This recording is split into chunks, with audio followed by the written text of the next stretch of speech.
Bonjour à tous et bienvenue à Catch Club. On se retrouve pour les résultats de SmackDown du 6 juin 2025 et hier soir on a eu des infos par rapport au tournoi King and Queen of the Ring. On a également eu de nouvelles tensions au sein de la New Bloodline et à la fin du show, on a John Cena et Logan Paul qui ont donné une leçon à Cody Rhodes et Jey Uso. Donc je compte sur vous pour laisser un petit like et vous abonner et c'est parti. Hier soir, le show a démarré avec plusieurs superstars qui arrivent à l'arène et directement, on a Seth Rollins qui fait son entrée avec son clan, il monte sur le ring et là Seth Rollins nous dit que demain soir, lors de Money in the Bank, il va tout prendre et donc derrière, une fois qu'il aura décroché la mallette, il aura le contrôle de ce business. Et là, vous avez la foule qui tente de répondre en scandant OTC, mais Seth Rollins n'en a rien à faire. Il dit que le OTC ne peut pas les entendre car il est quelque part sur son île, vu que Rollins s'est débarrassé de lui. Puis Seth Rollins insiste sur le fait que personne ne peut les arrêter, et si quelqu'un se met sur leur chemin, ils vont le démolir. C'est ce qui s'est passé avec Sami Zayn, c'est ce qui s'est passé avec Roman Reigns, et c'est ce qui s'est passé avec CM Punk. Mais là, Seth Rollins est interrompu par Solo Sikoa qui fait son entrée avec Jacob Fatu et JC Mateo. Il monte sur le ring et directement vous avez Solo qui dit à Seth Rollins « Alors apparemment, si quelqu'un se met en travers de ton chemin, tu vas le démolir ?» Bah écoute, on est là. Puis Solo Sikoa se moque de Seth Rollins en disant qu'apparemment, dorénavant, il a sa petite bloodline. Et il demande à Bron Breakker s'il est censé être le bras droit Jey Uso, et si Bronson Reed est censé être le honorary Uso Sami Zayn. Et au passage, il en profite pour s'adresser à Bronson Reed et il lui dit « Mais je ne comprends pas, toi et moi, on est partis à la guerre ensemble lors du War Games match, et derrière, quand je tente de t'appeler, tu ne décroches pas, et maintenant t'es de retour, et tu es avec ce type. » Puis Solo Sikoa ajoute que Rollins a même un wise man dorénavant, et justement, il tourne son attention vers Paul Heyman et lui dit « Tiens, ça fait longtemps qu'on s'est pas vu. » Mais là, Rollins tente de calmer Solo Sikoa en lui disant de bien choisir ses prochains mots. Et Solo Sikoa répond « Écoute, c'est très simple, allons droit au but, c'est moi qui vais remporter la mallette Money in the Bank, et derrière, tout sera à moi. » Mais là, vous avez Seth Rollins qui s'en fiche un petit peu de ce que dit Solo Sikoa et il lui demande est-ce qu'il se sent menacé par Rollins et son clan. Est-ce qu'il se sent menacé parce que c'est Bron Breakker le futur de la WWE et non Solo Sikoa? Ou est-ce qu'il se sent menacé parce qu'il sait que Bronson Reed peut l'écraser comme un insecte en un instant si Seth Rollins claque des doigts? Mais surtout, Rollins dit à Solo Sikoa qu'il ne devrait pas être menacé par eux, mais plutôt par les propres membres de sa famille qui seraient prêts à lui mettre un coup de couteau dans le dos plutôt que de couvrir ses arrières. Et donc là, vous avez Rollins qui tourne son attention vers Jacob Fatu et il tente un petit peu de le provoquer, de piquer son ego en disant « Alors vas-y, qu'est-ce que t'attends? Prends le micro de Solo, ne le laisse pas parler à ta place. » Mais là, vous avez Solo Sikoa qui s'énerve et qui dit à Seth Rollins « Je sais ce que t'es en train de faire, je vois clair dans ton petit jeu. » Mais Rollins continue et il dit qu'on devrait peut-être trouver un nouveau surnom à Jacob Fatu car actuellement, son surnom c'est le Samoan Werewolf. Mais à la place, on pourrait peut-être l'appeler Solo's Bitch. Donc la bitch de Solo. Et Rollins ajoute que lui aussi il se sent menacé par un Fatu qui est dans le ring. Mais ce n'est pas Solo Sikoa. Donc là, forcément, Solo n'en peut plus, il enlève sa veste, il veut se battre, il confronte Seth Rollins, mais là, vous avez Bron Breakker qui se met devant Rollins pour le protéger, et derrière, vous avez Jacob Fatu également qui se met devant Solo pour confronter Bron Breakker.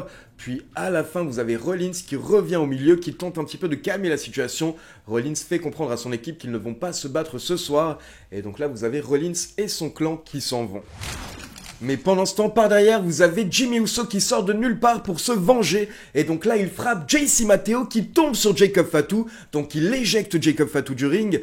Jimmy Uso tente de mettre un super kick à Solo Sikoa, mais Solo était trop rapide et est sorti du ring. Donc il a mis à la place un super kick à JC Mateo. Et là, directement à l'extérieur du ring, on peut voir JC Mateo et Jacob Fatu en train de s'engueuler en disant chacun l'un à l'autre, c'est ta faute, etc.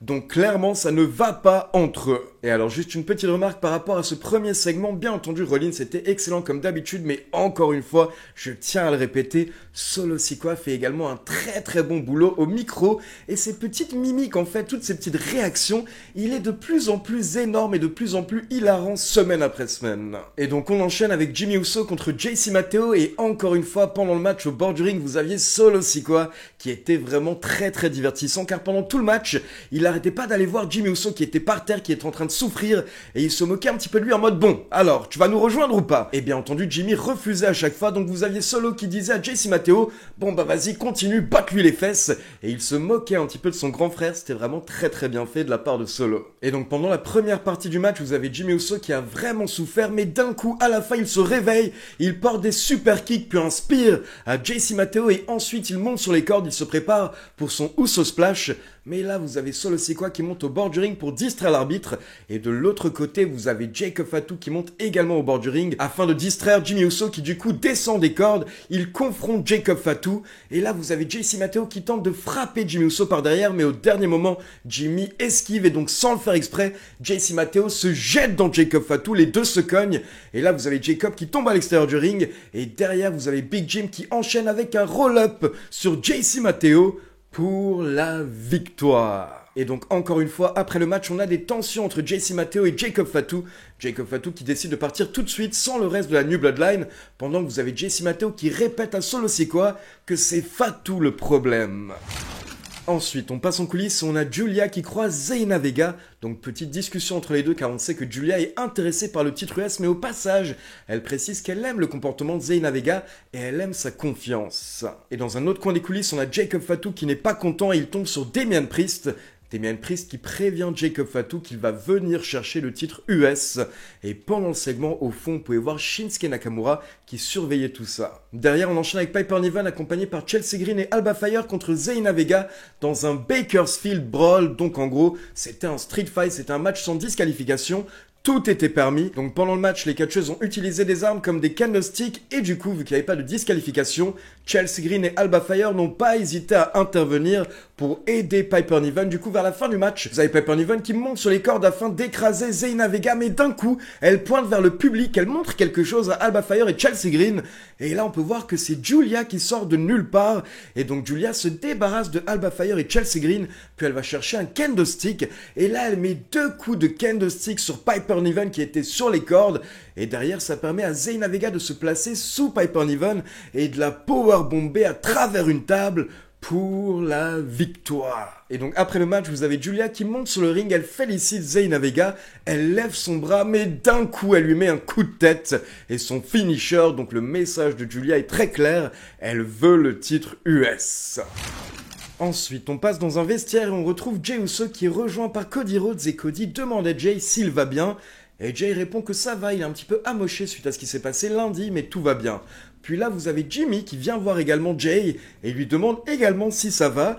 Et Jey, encore une fois, répond que oui, tout va bien, mais il demande pourquoi est-ce que tout le monde lui demande si ça va. Et Jimmy répond que c'est rien, c'est juste qu'il a un match samedi à Money in the Bank, puis lundi contre Gunther, donc tout le monde veut être sûr que Jey pourra yeeter quand il faudra yeeter. Mais Jey Uso dit qu'il ne faut pas s'inquiéter par rapport à lui, car dorénavant c'est un champion, et il peut gérer ce genre de situation, mais par contre, il dit que la seule chose par rapport à laquelle il devrait s'inquiéter, c'est ce que vont dire Logan Paul et John Cena plus tard ce soir, mais pour le reste, on s'inquiétera par rapport à demain.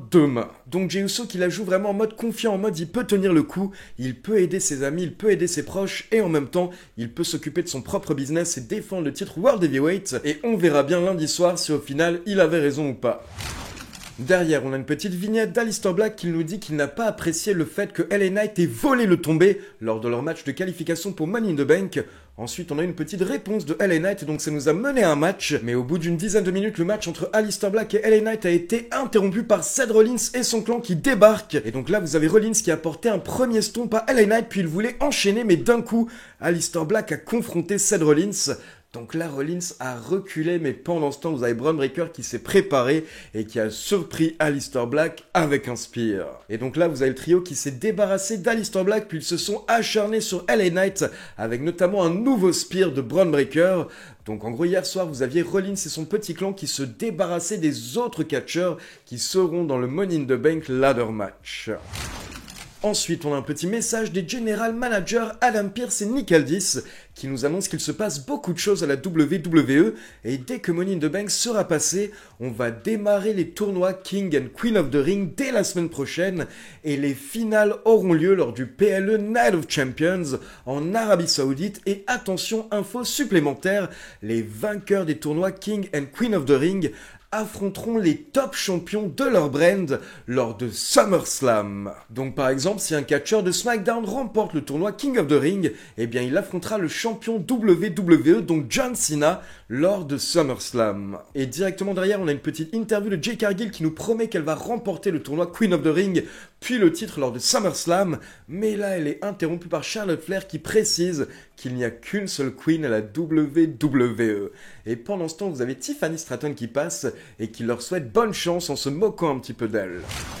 Puis derrière, on passe en coulisses pour une interview de Chad Gable qui nous dit que forcément il est déçu de ne pas être qualifié pour le Money in the Bank Ladder Match, mais au moins on a un remplaçant correct en la personne de El Grande Americano. Donc Chad Gable nous promet que Americano va remporter la mallette et de son côté, lui il va battre Vikingo lors de Worlds Collide pour remporter le titre AAA. Mais là, vous avez Andrade qui débarque pour se moquer un petit peu de Chad Gable, puis pareil avec Penta, donc ça chauffe un petit peu avec Chad Gable et les Creed Brothers, et du coup, Nick Aldis intervient, et il leur dit qu'ils pourront régler ça plus tard dans le ring dans un tag team match. Puis on enchaîne avec Tiffany Stratton qui fait son entrée, elle nous parle un petit peu de la mallette Money in the Bank, car bien entendu, elle l'a remportée, et derrière, elle a cash-in, mais rapidement, elle est interrompue par Mami, et je tiens à préciser, méga pop hier soir pour Tiffany lors de son entrée, et bien entendu également pour Mami qui est méga over. Et donc là Mami monte sur le ring et elle nous dit qu'elle n'a jamais remporté de mallette Money in the Bank, donc elle ne connaît pas ce sentiment, tout simplement parce qu'elle n'a jamais eu besoin de la mallette durant sa carrière. Mais par contre Mami a déjà été championne, donc ça elle sait ce que c'est, elle connaît ce sentiment, et justement ce sentiment commence à lui manquer. Donc petit message de la part de Mami pour Tiffany, et derrière vous avez toutes les catcheuses qui vont participer au Money in the Bank Ladder Match qui font leur entrée, car on enchaîne avec un 3 contre 3 avec Mami, Stephanie Vacker et Alexa Bliss contre Naomi, Roxanne Perez et Julia. Et donc vers la fin du match vous avez Alexa Bliss qui se débarrasse de Julia avec le Sister Abigail, puis un peu plus tard on a Roxanne Perez qui est vraiment en train de galérer, et donc là elle tente d'effectuer le relais avec Naomi, mais d'un coup Naomi descend du ring et elle abandonne ses coéquipières, elle quitte le match. En soi elle n'a aucune raison d'aider Roxanne Perez, sachant qu'elles vont s'affronter le lendemain lors de Money in the Bank, et donc là Roxanne se retrouve toute seule dans le ring, donc vous avez Alexa Bliss qui s'occupe d'elle, puis Stephanie Vacker, et Mami termine le travail avec le Riptide pour la victoire. Puis attention, on passe en coulisses et on retrouve JC Matteo et Solo Sikoa, et clairement, JC Matteo n'est pas content, il est en train de se plaindre par rapport à Jacob Fatu, mais Solo Sikoa lui dit de ne pas s'inquiéter, tout va bien se passer avec Jacob. Il dit que JC Matteo s'inquiète beaucoup trop, et là d'un coup vous avez Solo qui regarde autour de lui, et il commence à chuchoter à JC Matteo en disant « Tu sais, moi je connais bien Jacob Fatu, et je l'adore, mais en soi, il faut savoir qu'il est pas très intelligent, il réfléchit pas très bien, et il a pas vraiment de cerveau. » Donc en gros, vous avez Solo Sikoa qui est en train de dire que Jacob Fatu est un petit peu con, et là vous avez Solo et JC Matteo qui s'en vont, mais d'un coup, on peut voir que Jacob Fatu était juste derrière eux à quelques mètres, et il a tout entendu. Donc bon, là on était vraiment sur un segment classique qu'on a déjà vu des dizaines de fois à la WWE au sein d'un clan. On l'avait eu notamment à l'époque avec Evolution, une fois où Triple H est en train de se moquer de Batista en parlant avec Ric Flair, et sans savoir en fait Batista était pas très loin, il avait tout entendu, et ça avait mené derrière justement à l'explosion d'Evolution. Donc on est en train de vivre plus ou moins la même chose avec la New Bloodline.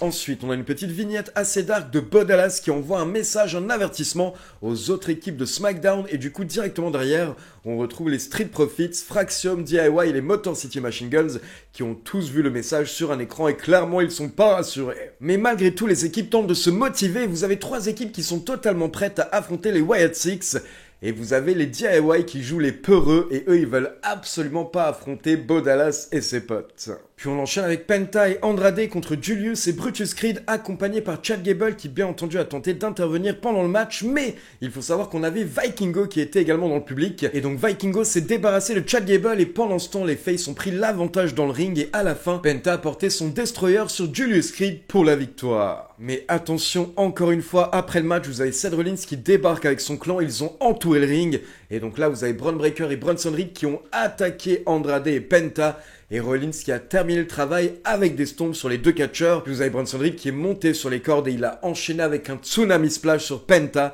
et à ce moment-là vous avez des officiels qui sont arrivés pour tenter de calmer la situation, mais encore une fois Rollins qui s'est débarrassé de 2 autres catcheurs qui seront dans le Money in the Bank Ladder Match.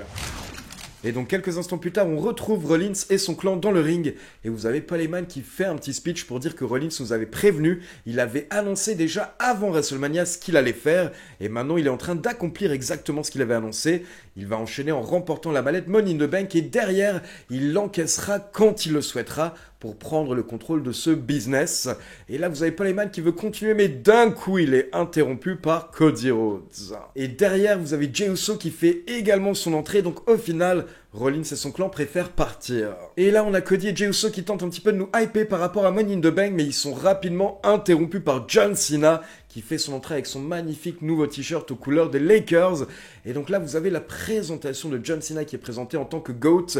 Mais d'un coup, vous avez Logan Paul qui sort de nulle part et qui met son KO punch à Jey Uso. Et donc là, vous avez Cena qui enchaîne avec un AA sur Jey Uso et pendant ce temps, Logan Paul qui porte le pulverizer à Cody Rhodes. Et donc là, Cena et Logan Paul s'acharnent encore un petit peu sur Cody et Jey. Puis derrière, vous avez Cena qui va chercher sa ceinture et Logan Paul qui va chercher le titre World Heavyweight. Et là, les deux catcheurs lèvent les titres pendant que vous avez Cena qui dit à la foule de bien regarder, car personne ne va venir les sauver. Et comme il le répète depuis des semaines, John Cena va détruire la WWE. John Cena explique que ce que voient les fans à l'heure actuelle, c'est le futur. Le futur, c'est John Cena qui rentre chez lui à la fin de l'année avec le titre WWE, pendant que Logan Paul emmènera le titre World Heavyweight au sommet. Et John Cena nous promet que Logan Paul est le futur visage de la WWE. Puis là, vous avez Cena et Logan Paul qui se sont à nouveau acharnés sur Cody et Jey Uso pendant que la foule a commencé à scander We want truth, donc bien entendu un message pour R-Truth. Et vous avez Cena qui a répondu aux fans en disant vous voulez de truth, vous voulez la vérité,